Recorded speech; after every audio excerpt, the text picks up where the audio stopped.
Welcome back to another episode of the Binge Watch Brigade. Thank you for stopping in to hang out with me, one of your hosts, Jim Bob Joe III, and hanging out as always with Jay-Z. How you doing today? Pretty good. Heck yeah, man. Heck yeah. Wow, this one always hits me a little bit harder every time I watch it. Don't know why. I binged the entire first season in one day. Twice. Texted you both times I did it just because I just could not stop watching. Maniac. Talking, of course. Yeah, of course. Talking, of course, about Dandadan. Thank you guys so much for coming to hang out with us on this wild ride of alien abduction, psychic abilities, the supernatural. Like this one's got a lot of different stuff in it. Oh yeah. I love it. Love it. Now let's kind of start this off. What do you think on the topics of rewatch, regret, or recommend? Absolutely rewatch, and also recommend to everyone I see. Absolutely. I feel like this one gets pushed almost as much as One Piece at this point. It's not nearly as long though. Like when you think about lengthwise, like this is much more doable than One Piece is. Right, and that's why people watch it. It's not as good either, but that's not. Now I kind of have to touch. I kind of have to touch on something really quickly. So, if you look at a comparison between this show and let's talk about our last show, Aruma-kun, right? Mm-hmm. I would say that we both put them both into the rewatch category, correct? Oh yeah. I feel like this show is going to be a lot more fun to talk about than Aruma-kun. Yes, I agree. So there's just something about, like, I feel like as I kind of sat on our conversations and really kind of thought about it, I was like, man, I don't feel like I could have as engaging of a conversation about Aruma-kun as I could this show. Not season one, at least. Right. So it's just kind of funny how multiple shows can fall into that rewatch category, but it's something where it's almost like, oh man, what's this show about? Honestly, it's better that you just watch it because me explaining it is not going to be nearly as good as watching it. Or even right. Like Blue Lock. Like me explaining to people about the episode where Isagi devours King. You know what I mean? Mm-hmm. Like trying to explain that to somebody is not going to give the same oomph in the feels department as watching it, where especially you and when I both know. Say it the way you just said it. Mm-hmm. Like it's just such a different vibe that each show gives off, and they can still all fall into the same category. Because if I was to think about, like, as a comparison, like, would I watch this show over Aruma-kun? Yes. So in that category, I would almost be like, man, this is a rewatch, and that's a recommend. But it depends. Aruma-kun is more like a comfort anime. Like, you're just trying to be comfortable. You want to turn your mind off for a while. This one, I will turn this one on mostly if I want to laugh. Oh yeah, there's so much great comedy in this, along with one specific episode if I want to cry. And I already know what episode that is. I know you do. Man. Yeah, this one does have you all over the place, which is why I love it. Which I can't help it, but we'll get into this character in a minute. But Ira, just how batshit crazy she is, like insane. I don't know. I think it helps make her character for me.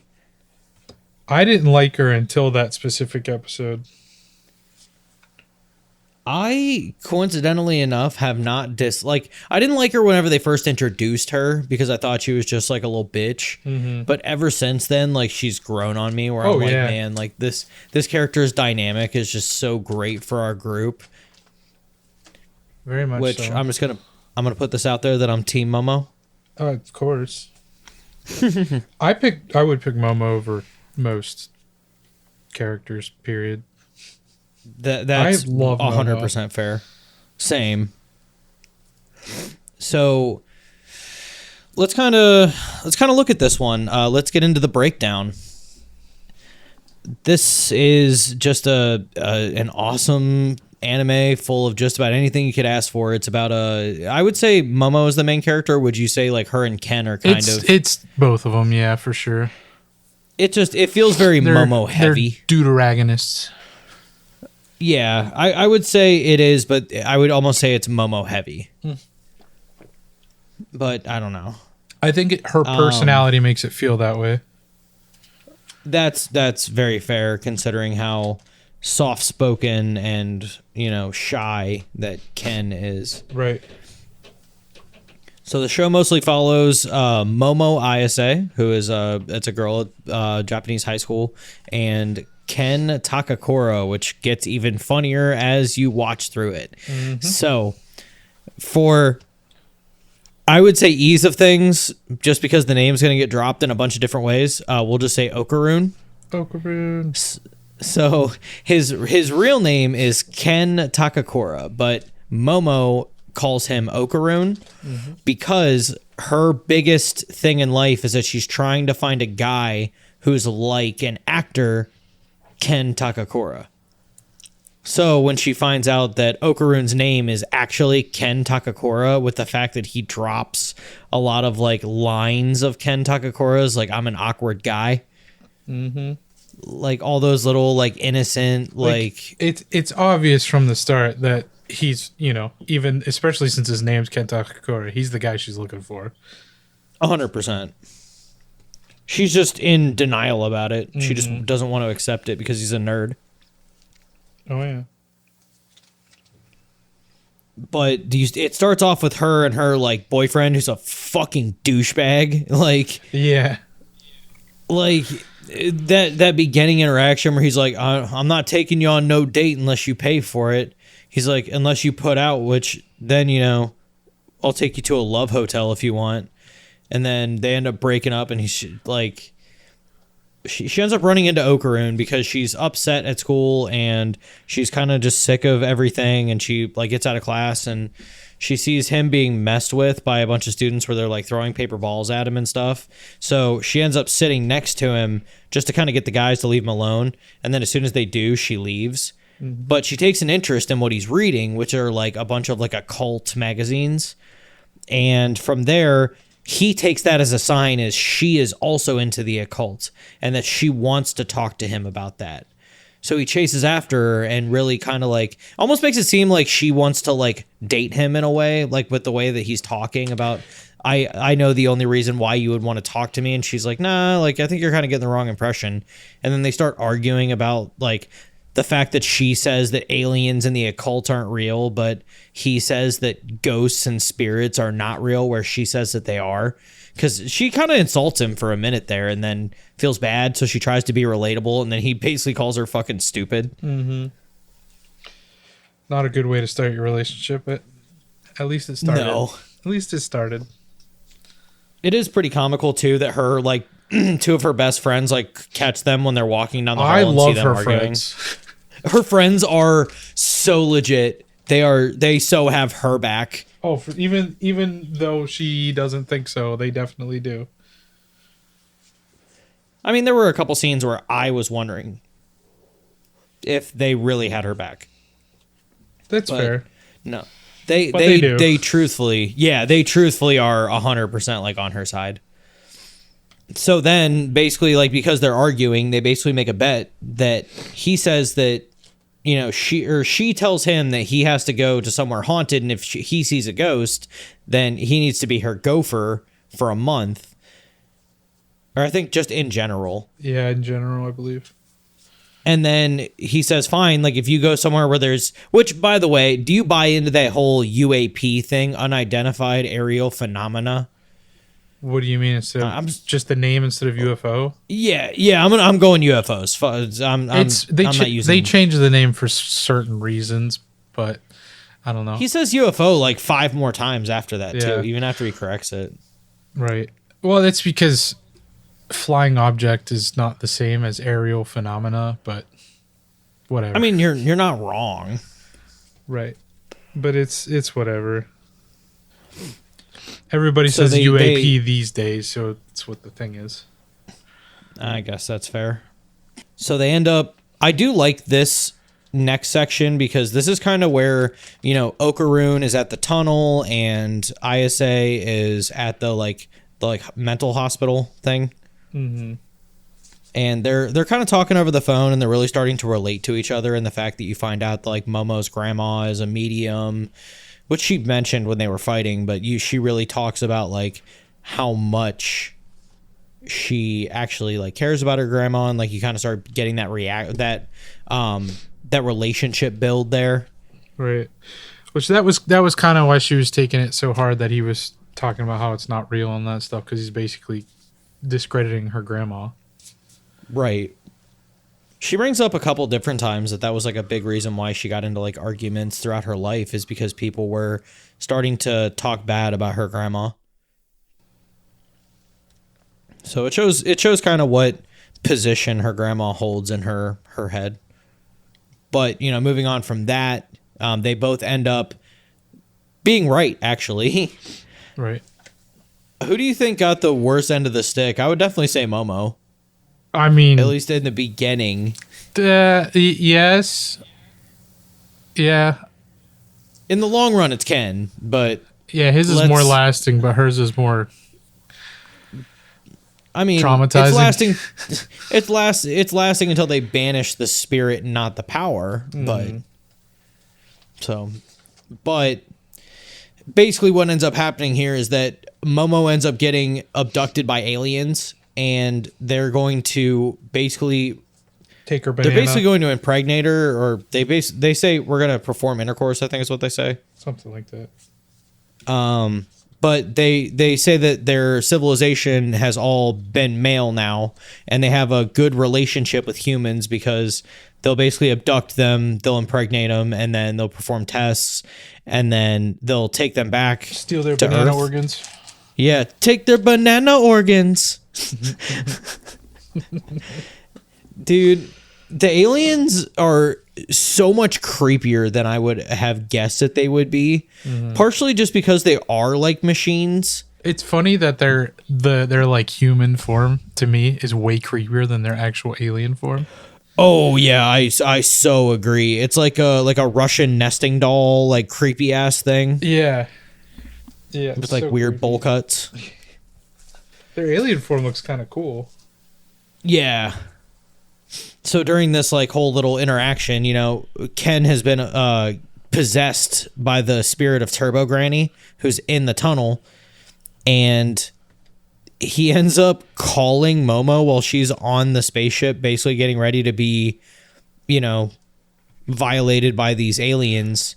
Bro, you can't just skip over the best line in the entire show. Which part? When Turbo Granny first pops up and she's like, I'll let you suckle my teats if you let me gobble your dog. Yes, because that gets brought up quite a bit, actually. Which I think it's the spot that no one's really expecting during this. Not at all. Especially, dude, the way her eyes are like facing different directions, and as she's saying it, they're like correcting themselves. I'm like, bro, this is gold. I knew I was. I'll let you suckle my teats, boy, if I can gobble your dong. Oh, so funny. This show has some weird sexualities in it that I was not really ready for. Momo gets into a lot of it, and that's like the one iffy part of the show for me. But same. Well, and then her grandma is unbelievably like sexy. They bring up all the time. Like Gingy later on in the show brings it up of like how good her grandma looks, right? Which is very unnecessary. Very, but hey, whatever. She's got a dumpy, yo. She's also a great character. And absolutely hysterical and badass. Oh, yeah. Which I've talked to you so much about how I think Turbo Granny for me really reminds me of like Genkai. Yeah. It's the attitude, man. It's the attitude and the voice. They're just so similar. Yeah. Extremely.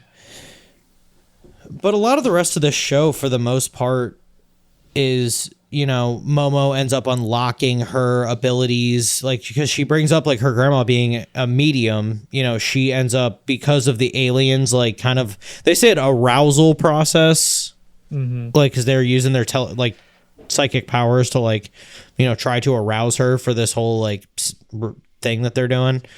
But it like unlocks all of her memories of her like doing this ritual that her grandma told her to do every day on the way home and to school, so that she could release her. Yeah, she got made fun of for it. And which, just as a thing here, she brings up that she stopped doing the ritual because the boy that she liked saw her doing it and started making fun of her for it. And then they show you like some pictures during that little sequence there where she's like on the spaceship and everything. I'm like 99% sure that the kid that she like they kind of pick out is Gingy. Gigi. Yeah. It's J-I-J-I is how you spell it. Because I can't remember his full name, but it's that one of the names begins with G and the other one ends with G. Oh, okay. So she brings up, like, she wanted to stop doing it. She called her grandma a fake medium, which the first time you meet her grandma is absolutely incredible, where she's, you find out that she has like a basic cable TV show and she's making predictions about, what is he, like a K-pop star or something? Some kind of star, probably K-pop, but I'm not sure. Well, in this case, it would be like J-pop. J-pop. Yeah. But she's like, you're 27. He's like, I'm 20. She's like, your favorite food is curry. He goes, no, I like ramen. I love later when it comes out that everything she said was true and they don't say anything about his favorite food. And she's like, what about his favorite food? It's curry. Dude, that was so good. Just like, she was more upset about the fact that they didn't bring up that his favorite food he lied about than his age or the fact that he has a secret child. Right. It's so, her grandma is so good. And like, just to jump ahead a little bit, because we'll talk about more of this stuff here in a minute, but like, I love her intelligence, right? So like the first time you see her fight, she's in the cab and the cab driver's like, hey, like, so you're this person, right? And she's like, yeah. It's like, yeah, you have that show. Like, are you real? Like, do you really have powers, or is it like all an act? And she tells him to stop, and she's like, just leave here. And he goes, no, I wasn't like meaning any disrespect or anything. I was just trying to get a prediction. And she goes, I predict you'll die if you stay here. And that just sounds like an idle threat, but it's really like the fact that she's able to sense Turbo Granny. Right. And then just the sheer intelligence that she uses in this fight, where she puts the barrier up before Turbo Granny even moves, because she's able to predict what she's gonna do. Which, her bat is fucking awesome, and the fact that it's got like, it's got like a spell placed on it, and then it's got that pencil inside of it. Right. I think I missed the pencil thing the first time I watched it, because when I saw it this time, I was like, oh, I thought she was just like tracing the dirt the first time I watched it. I guess I didn't pay attention. Yeah, because the pencil, like the whole end comes out of the end of the bat. Right. Which is cool. But the rest of, this whole bit of the story is just, them trying to suppress the curse that's inside of Ken, because they're trying to, get him to not be, well, first off, not be possessed anymore, but she also took his wiener. Yeah. Which she says he'll be cursed until he gets his wiener back. Like, and let's just talk about the range of Turbo Granny's powers as you kind of like work through this first season of, she's the 100 kilometer an hour granny. She can go 120 kilometers an hour flat out in turns and in straight lines. Then you look at the fact that, she's intelligent. She's super intelligent for how old she is. She was able to, find loopholes in the bet that she makes with Okaroon and Momo. And then, you know, she seems to have some other little tidbits that are kind of either not really talked about, or the powers might be a little bit different. And the fact that, you know, when Momo and Ken are running from Turbo Granny and the Bound Spirit of the tunnel, and they get. This is one part that I can't really wrap my head around, because I don't think they do a good enough job of explaining it. But when they're running from the Bound Spirit and Granny, and all those people from the graveyard, are those like dead people in the graveyards, or were those like spirits bound to the graveyard? Like, did they really bring that up very well? Did you understand that? I don't think normal people could see them, so I don't think they were just dead bodies per se. So they were probably just spirits attached to them. But that one was hard to follow. Yeah, I didn't quite grasp it, because, you know, they meet at the tunnel because Turbo Granny ends up like coming out and telling Momo that she wants to end this once and for all, and she's gonna spread the curse if they don't like go like challenge her. So they go to challenge her to a game of tag, where basically they want to give enough time so that they can get out of the city, because her grandma does a great job of explaining kind of like how powers work in this universe, and the fact that there is a god that oversees each region, and you can borrow the powers of that god while only on being in their region. So she says at one point, you always want to play a home game, never an away game. So she's not able to help with going to deal with Turbo Granny because it's outside of her territory. Right, which Momo can, because she's a full-on psychic, not just a medium. Right. So they challenge her, and then she basically just finds a loophole in it, because Momo says that if Turbo Granny gives them 10 minutes to run, that they'll be able to outrun her outside the city. And her counting is unbelievable. 10 minutes, 1 minute, 56, 4 minutes, 3.5 minutes. Wait, you aren't counting right. No one said how to count. It's fair. I couldn't help but be like, no, they didn't. She's like a fucking genie when it comes to, like, you have to, if you're going to make a bet with Turbo Granny, you're going to kind of have to think about your words. Right. Completely. Which you do see at the end of this bit, like near the end of the season, that Momo's grandma actually had heard of a bunch of psychics that were trying to go to the tunnel and kind of like figure out what Turbo Granny's deal was, because she never really had like too much of a rhyme or reason, other than the fact that she kept showing up in areas where like a lot of like young girls had like died.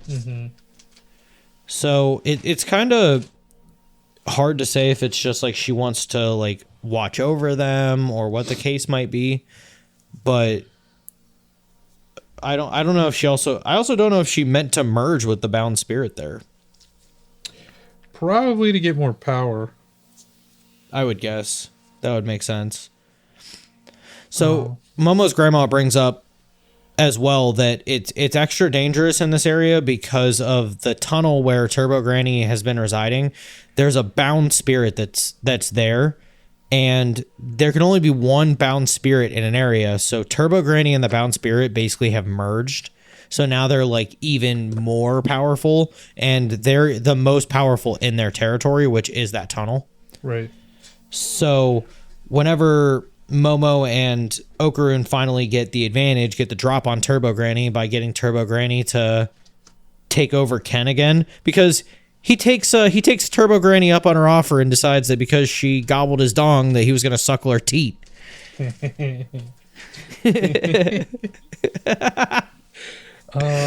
It's so weird the moments he chooses to get over his awkward shyness. Oh yeah. Well, it's so funny, just like she loses all her power whenever he just like latches onto her tit. Let go of my boob, you little shit. Fucking hilarious.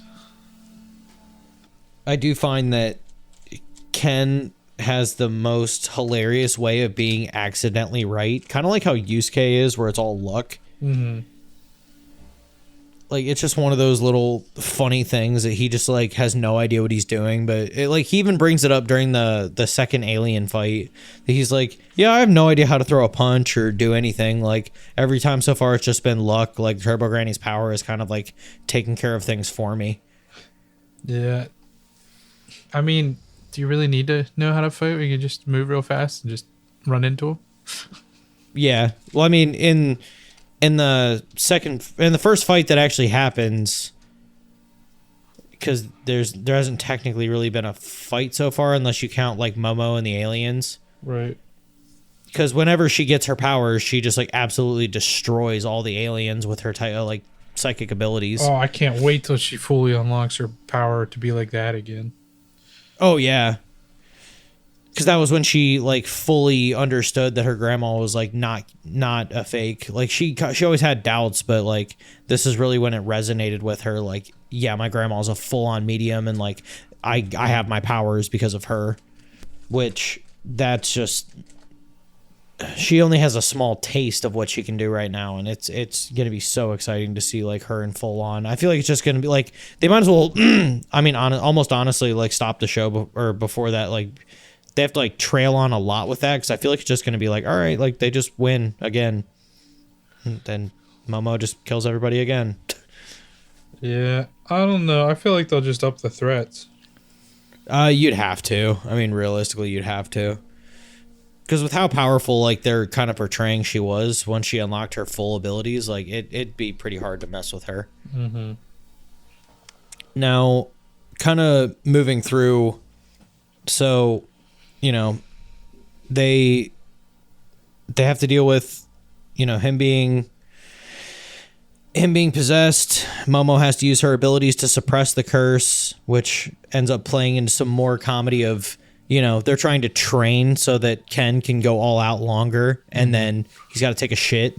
But Momo can't not look at him, and he doesn't want her staring at him while he's taking a shit. I mean, to be fair, I don't want anyone staring at me while I'm trying to take a shit. No. He's already an awkward guy, yo. What did you think of the personality change? Like once he moves over. I don't love the personality, but like I love the way he acts with it. I think it's I'm so kind bummed. of a fun change in the fact that it's funny because he's more confident, but he's more like depressed. Right. It's so weird how that works out, but it's true. I don't know. It's so funny. So just because I have to bring this up as well. So with everything moving through, because we've spent a lot of time at the very beginning, but as they move through, you know, there's another girl who kind of shows up, and Momo is getting more and more attached to Ken, and they run into Ira, who's like a really popular girl at their school, who's kind of a bitch, and she ends up talking to Ken when Momo and Ken have this big like fight, and she's all mad at him, and Ken and Ira end up bumping into each other. And she ends up kind of like talking to him. And when she leaves, Momo's like, he said he didn't have any friends. Like, what the hell? And she's really cute, actually. And then she overhears the girl talking about like, oh, that's probably the only conversation that he's going to have with a cute girl, or like have a cute girl touch him. Like, I'll have him swoon over me for a while until he's old. And Momo drops that like wash pan on her head. Yeah, that was some evil shit, man. Not the wash pan. Oh, yeah. What she said. No, that... Well, so, I mean, that chick even brings up the fact that she started all the rumors about Momo being a slut. Mm-hmm. Because a bunch of people, like... one of the best things that I think that Okarun does, whenever, like, they go into class right after he can, like, turn into the crazy, awesome, powerful ability... And the guy's like, yo, what's going on? What's going on with you and ISA? He's like, oh, we're friends. Oh, you're friends, huh? So how does she put out? He's like, what? He's like, yeah, I heard she goes on the first date with anybody. And he like gets all pissed off. And he's like, who started this rumor? And he like turns into her and he goes, Momo ain't that kind of girl, yo. Oh, I loved it. Fucking. Dude, he turns into such a badass. Oh, absolutely. But that also kind of put me on to something. I don't think they could see that form. I think they just see him normal. That would be pretty interesting. Like, in the fact nobody that, like, freaked out about it. They were nobody freaked out about it. They were actually wondering why the dude was acting the way he was. Yeah. I wonder if he could, but his friends couldn't because he wasn't touching it, if that makes sense. Maybe. I don't even know that he could see him. He probably just felt something. And, well, also his strength at that point in time would have increased, but I think it was more of a feeling than seeing. Yeah. Because, like, he changes a good bit. I don't think they would just ignore that. Yeah. It'd be weird because he does break his shoes when he changes, so it's a physical change. He does. It's hard to understand. He physically gets taller too. He's taller than Momo once he changes, but he's shorter than her when he's normal. Right.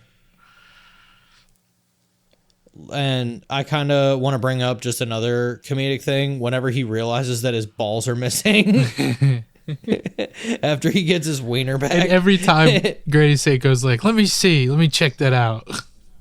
Right? Well, Momo wants to see it in the beginning. She's like, "So, your peen's actually gone? What's it feel like?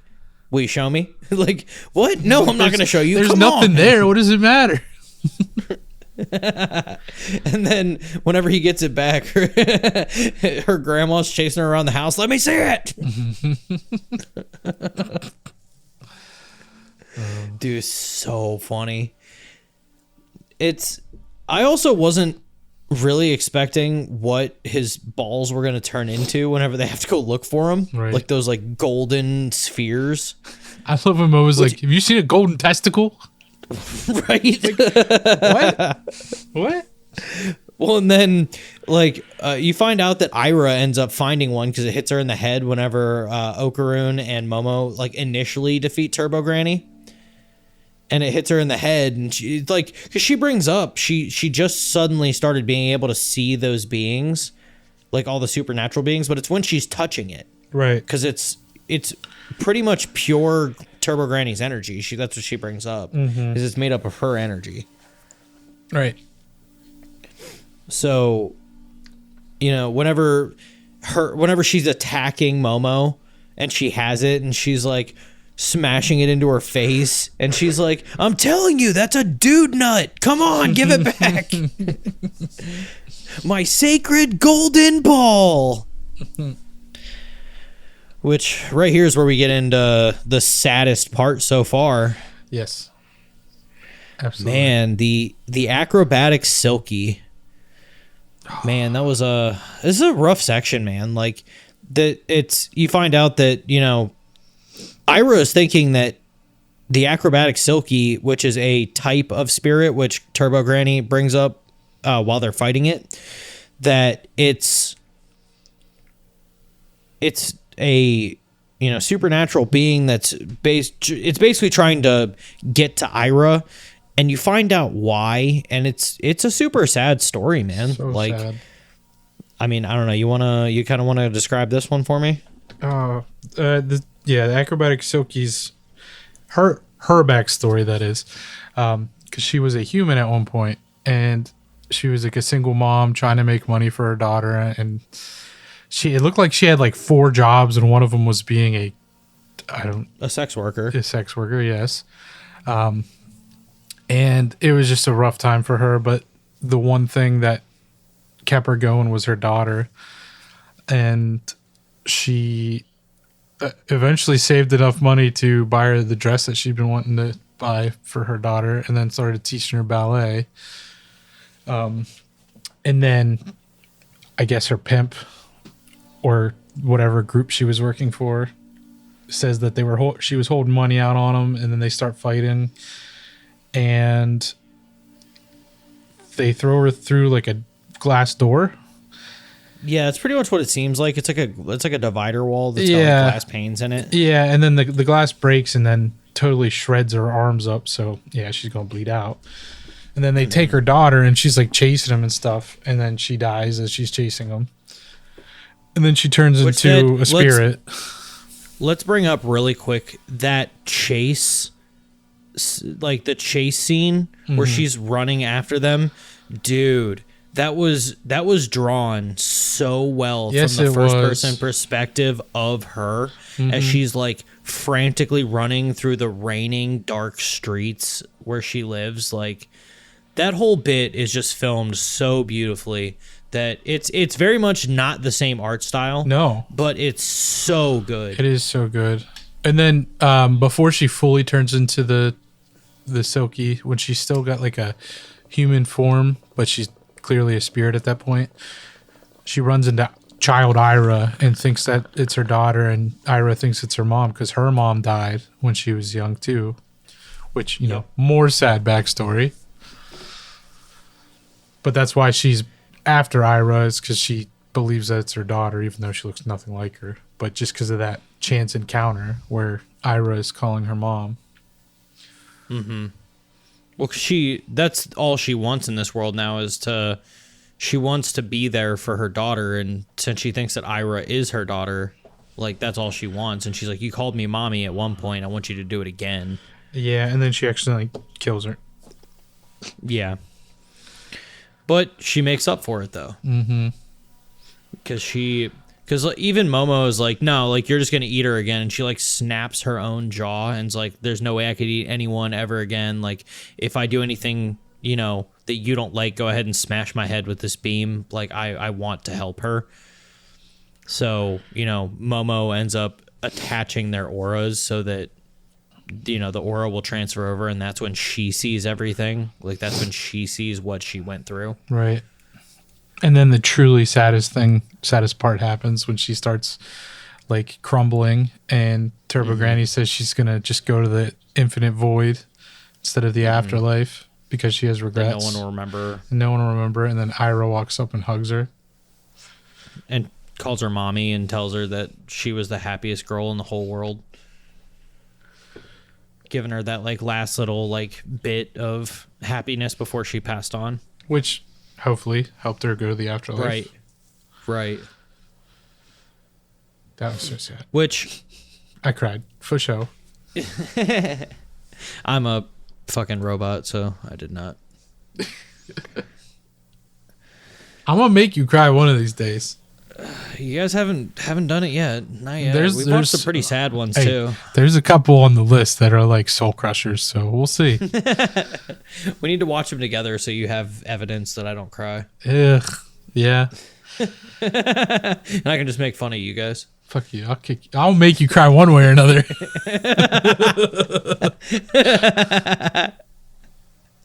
Just come in and, like, all my toes are broken. Just like, what happened? Yeah, I told him you'd cry. I kind of want to move on to this next topic, though, on some of the fights, because we really haven't talked about any of the fights yet. Not really. Oh man, like, I kind of specifically tried to avoid the fights just so we can kind of talk about those all together. Mm-hmm. But let's kind of work through these, because, like, our first, like, do you consider the first fight being Momo whenever she's fighting the aliens? Would you consider that the first fight? I mean, it wasn't really a fight per se. She kind of got her powers and obliterated everything. It was a no diff at that point. Yeah. I mean, it was just unbelievably one-sided, but then you move to the next fight, which is that, like, sumo space alien dude. That was cool. And Momo, after she was OP the first fight, or the first time she got her powers, but now she's super nerfed. But she uses her brain in this one, and that was really cool. Mm-hmm. Well, because there's originally, like, so you find out that Momo's grandma's house, she's been told, has 2 doorbells, one that only the supernatural can ring. So she ends up having to take, like, a totem off of the Torii gate, like, right in front of their house, so that Ken can walk in, because while it's there, like, it fucks with, like, Turbo Granny being inside of him. So they take it down, and the alien goes in and, like, rings that second doorbell. And it puts them into, like, kind of like a parallel, like, universe, like almost like a Doctor Who, like, mirror image thing. Yeah. Where it, like, doesn't interfere with, like, the rest of what's going on. Which you see later that the aliens do again, which leaves for more comedy and very awkwardness. But they they end up talking about it, and Ken's like, no, that's not a supernatural being. It's an alien. Actually, they've been seen he said that they were originally seen in America, but they've been starting to be seen more in Japan. Mm-hmm. But then, Momo, whenever she realizes it being like a sumo kind of stance, that she was like, maybe we can defeat it if we make his his hand touch the ground.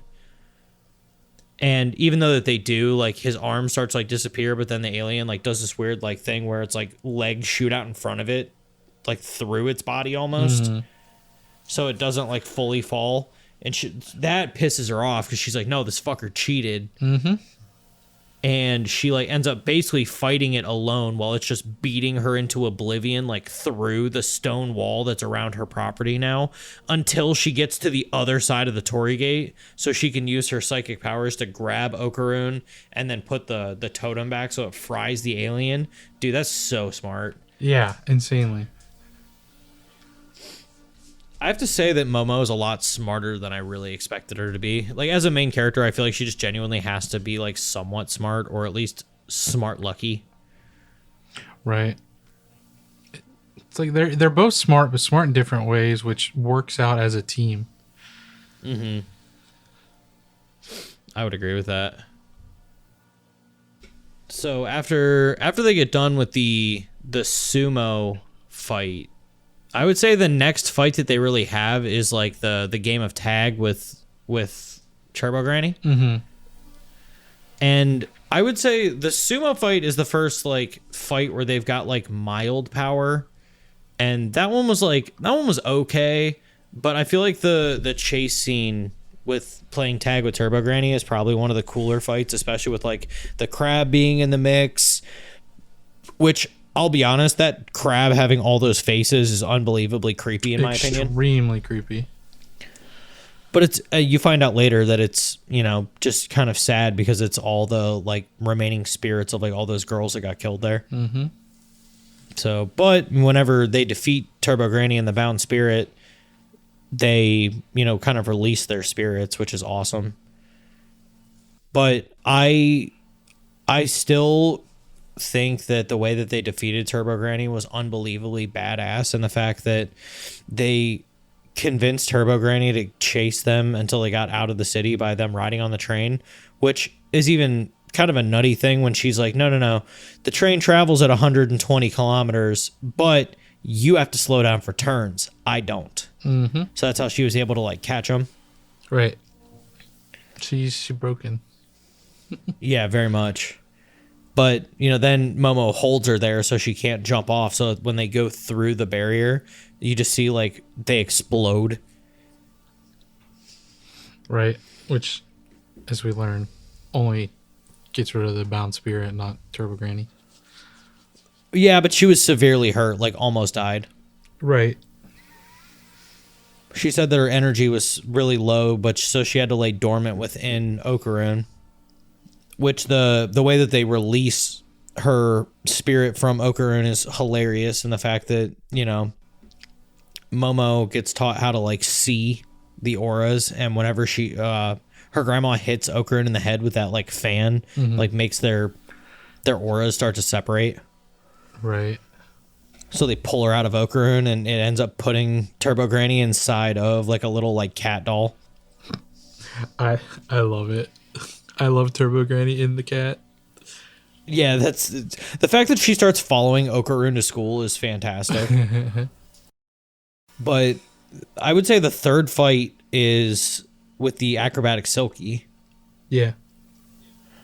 And that was, I don't know, that fight was okay. It was all over the place. I think it was better than the sumo fight. Yeah, it was better to watch than the sumo fight. Mm-hmm. I mean, they definitely got destroyed. Yeah, for sure. I still think it was insane whenever, they lit the Silky's hair on fire while they were inside of its stomach. Mm-hmm. Because Turbo Granny's like, nah, like, so basically, like, one of them just lit your hair on fire because they took some of your hair with it when you swallowed them. Crazy. And then you find out because of the aura shift with the fact that like the acrobatic Silky's like aura is now like supplying Ira with her life force that she now can like turn into like a form like how Okarun can, where she turns into like the acrobatic Silky with some of her powers. Yeah, the Silky form's cool too. Hers is cool too. I do find it really funny too, though, when the aliens attack for the second time, that Momo's like, "You see what happens when you're making out with that bitch?"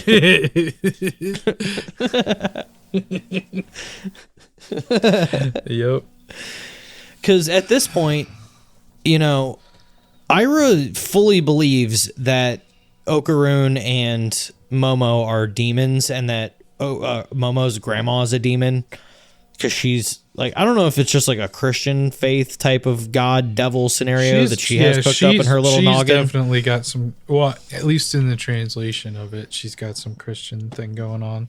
Because she says that her powers were sent by heaven. She was chosen by heaven. Yep, and she said she's going to send Momo to hell. Yeah. I like whenever they defeat the aliens, and she says what her like title is, and she's like, "Wow, it keeps getting longer every time you say it." Yep. But going into that next fight with like, this one was kind of all over the place for me too, and the fact that, you know, like the Loch Ness monster's there, like Nessie's there, right?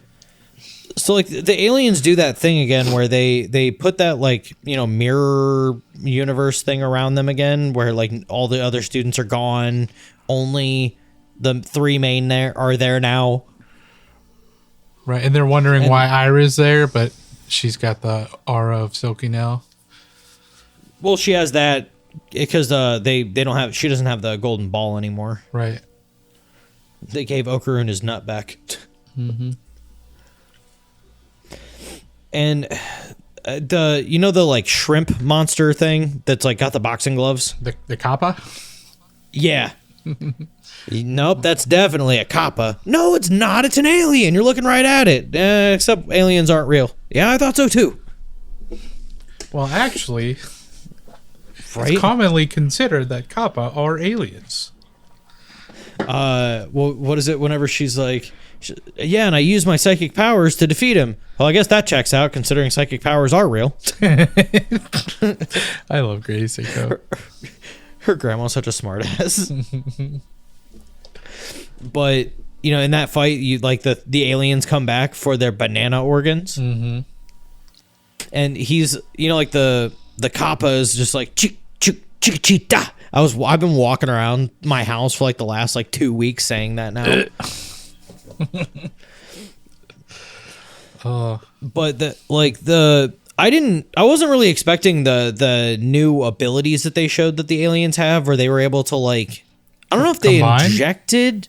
Yeah, were they like, did they inject themselves into it? Did they extract the DNA of it? So one thing that happened was they like upped the, we're just going to call him a Kappa, upped the Kappa's power by injecting him with something. And then they also, which turned him basically into the one shrimp. I can't remember what it's called. And then the shrimp, mantis shrimp. Yes, the mantis shrimp. And then the other thing that happened is I'm pretty sure the alien combined his DNA with both the Nessie's DNA and the shrimp's DNA. So that it was separate. Yeah, because they had to do it again because he did it with the shrimp first, and then he did it with the Nessie. And then you see that not only does Nessie have like the alien's head now that he can launch that like giant hyper beam out of, but he also has the like, you know, crazy like fighting like mantis shrimp like glove things. Which that hyper beam thing's really cool because it's just a compressed water. Yeah, it's really cool. But, you know, during this fight, they realized that, you know, the Kappa's energy for the like compressed air like thing that they're doing with the gloves works better underwater, just like a mantis shrimp. So then they end up pulling it out of the water whenever it goes to punch, and it like just its arms just snap. That was insane. They're like, yep, so that's what would happen to the mantis shrimp, but you're too stupid, so it happened to you. But they also so they're trying to figure out how to like make them go faster throughout this area, because like the aliens turn the entire school into water. Like the walls are made out of water, like everything's made out of water. So there's like a little bit of breathing room, even though it's kind of funny that they did that when the one alien says that he can survive underwater for hours. So it's like, I don't know why they didn't just turn the whole thing into water. Right. But I guess it doesn't matter. I don't think the Kappa could originally breathe underwater, which I think was the... No, they couldn't. Oh, no, he still couldn't even after he became a shrimp. I think that's why. Because, they bring up the fact that he's worthless because he has to surface and he's no longer effective when he's surfaced. But, Momo figures out that she can use her, like, psychic hands that she has, like, the like spiritual hands that you can create, and just like squeeze Ken like a tube basically to like shoot him through the water. And she's like, all right, everybody strip. And Ira's like, I'm not stripping until my wedding night. Right. But they end up defeating the aliens after like this crazy battle takes place, and then like all the water disintegrates, and they're laying on the ground where Ken is completely naked, like butt ass naked, laying on top of Momo, who's in her underwear. And they're like, oh, land, hallway, thank you for being solid. And then all the other students reappear, and they're like, Momo and Takakura are doing it in the hallway. They end up taking off down the hall, and Ira reappears, and it's like, oh, Ira's in it too. So now Momo's friends are fully of the belief that they are locked in a love triangle. Yeah. And then the really cool thing, the thing that really solidified me liking Ira, is when she was like, no, Momo didn't do any of this. This isn't. Yep. Yeah. When she stuck up for her, that was really cool. Yeah. Whenever like all the other students are like talking about her being a slut and all this other stuff, and she's like, no, actually, I started that rumor. Don't say anything bad about her, because she pretty much gave up her popularity in that moment. Oh yeah. Basically saying that she starts rumors about other people and everything. So she could have sat there and just let it happen. But we're still stuck in a point where Momo is realizing her feelings for Ken. Ira is already like absolutely professing in love with her him for love. some reason. Yeah. Well, because he saved her life, but yeah, but she also, she actually does think he's like a gentleman and everything else at this point. Because he is. Well, yeah, he absolutely is. He's an awkward guy, yo. So, it's that fight ends up being, I think, one of the best fights of the season. Especially with, how that fight ends where Momo is underwater, like inside of like Nessie's mouth, like inside of a barrier so it can't close its mouth. And then she uses like her psychic energy to cause a big amount of the water to leave so that Ken can run down the acrobatic Silky's hair and just absolutely destroy the Nessie. Oh yeah. Ultimate teamwork. Absolutely. Yeah, that fight was really awesome. And then, I mean, we really haven't seen the next fight after that. I mean, we're kind of in the midst of it. We are about to. Yeah, we're kind of in the midst of it. And just to kind of explain that the season ends with Momo's childhood friend coming back, Gigi. He comes back, and you find out that his house is like haunted, that his parents bought, and his parents are really sick. And that there have been like 5 other psychics that determine it's the most haunted place they've ever been in. But it's outside of Momo's grandma's territory, so she can't go exorcise the house. So Momo has to go. Which, this is probably the most jealous that you see Okarun at this point. Yeah. He's so jealous of Gigi. If you can read between the lines, it is definitely over between her and Momo. Him and Momo. She does not really have any interest in that dude anymore. Right.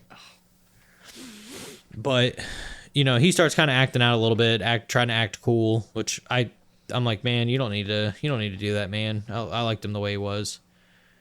But, him and Gigi started exploring the house, and they end up realizing that his house is bigger on the outside than it is on the inside. Mm-hmm.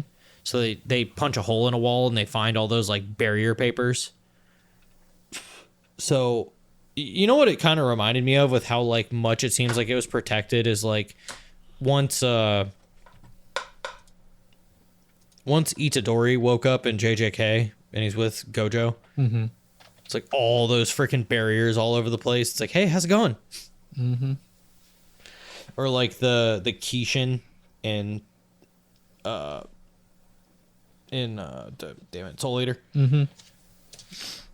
So, and you can kind of tell how this area is going to be. This area is going to be wild because you don't put that many barriers up for nothing. Like that's a fact. Right. Meanwhile, Momo is taking in the pleasures of one of the hot springs, and the possessed people of the city are getting ready to freaking attack her. This is like the second time so far in one season where she has been attacked, and basically they're saying that they're going to, like, sexually assault her. Mm-hmm. It's unbelievable how many times, like, it's like, damn it, Momo. Yeah, I feel bad for the girl, but she can handle herself. Yeah, definitely. I really can't wait to see how she gets out of it, because with her powers kind of increasing and, her realization that she has power, I'm curious to see how her development's going to go. Oh, yeah. I am really hoping that as we move forward that you get to see a lot more of a understanding of Okarun as well on Turbo Granny's powers, because they said they're going to give him back once they get his testicle back, but they don't even know where the second one is. Like, they have no idea. So we have a lot of open room for him to really explore her powers. Yeah. Momo kind of assumes that it's has something to do with Gigi's home or something. That's kind of why she invites him, I believe. Right. So maybe it's there. Well, she also wants to spend time with him. Mm-hmm. Oh, yeah. Oh, yeah. My favorite thing is when, like, she's making Gigi give her a massage and go get a drink, but then her whole personality changes and she's like, here, have a seat, Okarun. Yep. Like, you could clearly see like, that there's a difference there. Yeah, she's making Gigi wait on her hand and foot, where she's just like wanting to have him sit next to her and spend time with him. Mm-hmm. So I'm kind of holding theories off on this one a little bit. I feel like one thing I kind of want to talk about here is I really hope that we get to do something with the gods of the cities and whatnot. Yes, because like that's definitely something. Like, that why even mention cool. it if it's not going to be a thing? I figure dude, what if they had to like go barter with one so that they could like have access to like abilities in a region or something? Right, something. I mean, Momo, we've already discussed. Momo really doesn't have that issue. She's not bound by like a region or anything. Right. Neither is Okarun or Ira. Yeah. But maybe like what if a spirit was like under like the protection of one of the gods? Right. And they have to like kind of like plead their case to him. That'd be kind of wild. Mm-hmm. That would be cool. I really want to see something like that. Yeah. Yeah, that'd be pretty awesome. Heck yeah, man. Anything else that's on your mind? I can't wait till you watch the next season. Yeah, I mean, I'm probably going to binge watch the whole season in one go. I've been really trying not to watch ahead too much just so I don't leak stuff anymore. You mean like you did like 10 times with solo leveling? Yeah, because we watched 2 seasons in one go. I will admit that was my fault, and it could have happened again on this one. But because of that one, I was like, no, we're only doing the first season, which even though it's only 12 episodes, still a good bit to talk about. Yeah, I mean, I do feel, which I apologize to the listeners for if the beginning is kind of info dumpy. There's a lot that happens that really like kind of breaks down like the dynamic of this show. Yeah, and really it's important to understand. Drive it. Mm-hmm. Especially with like relationships changing a lot, and like, you know, Momo is still developing her feelings for Ken, and Ken's realizing his. Because we didn't even talk about this at all. The scene with the anatomy mannequin from the school that's possessed. Because there's a period where Ken feels like he needs to get stronger, and how cool would it be if he was to go up to Momo and he's like way stronger now because he's been, you know, skipping study hall and skipping lunch hour just to go out and work out and try and get stronger to be able to defend Momo, because he feels bad that Momo has to save him every time, or he wants to save her. And this like mannequin goes to run by, and they end up chasing him down, which turns out they didn't even need to. He wasn't trying to attack them at all. He was just trying to get to his love, which got thrown away because she was another anatomy mannequin from the school who they didn't use anymore. So she's in the dump now. So he goes to her every day at a full sprint. Mm-hmm. So, you know, during this, you see, you know, they've captured Momo, and Okarun have captured him, and he's like, I was so close. And then he hears her voice, and he manages to like get to her and is telling her, like, professing his profound love to her and explaining that once he saw her, he saw a point for living. And then Okarun's kind of like getting that realization in himself that like he didn't have much to live for until he met Momo. Right. And until like she kind of like stepped into his life, everything has, you know, improved since then. Well, so it's kind of went to shit, but it's also been much more enjoyable. Right. So, and I think Momo has started to kind of like come to grips with it as well. Like throughout the whole season, you really see her attitude change. And I mean, just looking at how jealous she gets when Ira's around him, you know? Oh yeah. They're very much, you know, fighting over him. But this is a high score girl situation, and I'm all about Team Ono and Team Momo. Team Ono, Team Momo. Yeah, this one's much easier to beat Team Momo. Yeah, I mean, Hidaka in High Score Girl is a valid choice. Like it's almost like you don't really blame somebody for picking her whatsoever, but I'm still gotta vote that Team Ono, man. Yeah. I don't know. But yeah, man, I think we've gotten through all my thoughts on this one. This is just a very solid anime that's got a lot of really cool action in it. There's some really cool fights. There's a lot that you can really get heartfelt over and really get to have a moment where you can really say, wow, that touched me. And then you can have some other parts where you can just be, you know, side splinter laughing. It's something that really is a wonderful story so far, and it's worth a watch. Very much recommend, very much rewatch. Absolutely. Completely agree. We do always appreciate anybody who stopped in to listen and hang out with us here at the Binge Watch Brigade. Please jump into that next one over at Hell's Paradise with us on our next posted episode. Keep an eye on the social media pages and all those things. Do the bells and likes and watches and things. We appreciate all of you. Please, please, please drop some comments in. Let us know of any shows or, you know, even, you know, manga or anything that you would like us to go around and check out and kind of give our thoughts on. Yeah, I like to read too. Yeah. So yeah, please drop those in and just kind of let us know what you feel. And otherwise, we'll catch you on that next one. Appreciate all you guys. Have a great one. Love you. Bye.